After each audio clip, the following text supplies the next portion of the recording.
All right, we're back from New Orleans. I'm Michael Casagrande here with Landis from cleveland.com. We're talking about the Sugar Bowl, Alabama, Ohio State. Another day of media today. We talked to the Ohio State defense, Alabama offense. Just Bill, what was some of your takeaways with the Buckeyes? The biggest thing with Ohio State seems to be that they are very concerned with Alabama quarterback Blake Sims and his running ability. And I know that if you look at the stats, it doesn't necessarily scream this guy can run. I know he's a good athlete. But if you look at some of the highlights, he has had some nice runs this year, and apparently on the tape, Ohio State saw something that says to them that they need to make sure they contain this guy. Maybe you can speak a little more to that about his running ability, but that's what they seem most concerned about right now.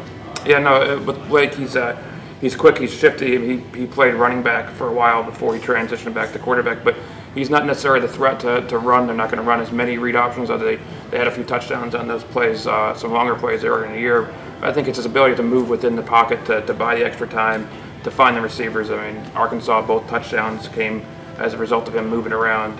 He's able to break, when things break down LSU, that final minute drive that saved the season, he was able to get for a 7-yard first down when you probably wouldn't have seen that happen in the past. So he has another dimension to things, and that doesn't going to be, I mean, he planned runs, but he's quick, he can get around.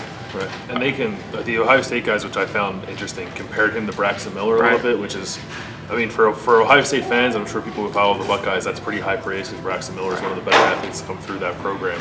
And if Blake Sims plays like Braxton Miller on Thursday night, I mean, Ohio State might be in for a bit of a long evening. But what about on the other side? We talked to Alabama's offense today, Michael. What did you hear from those guys about what they're thinking about Ohio State? Yeah, it's interesting for Alabama. I guess I followed Lane Kiffin around for the whole hour, so I didn't hear as much about the Ohio State matchup.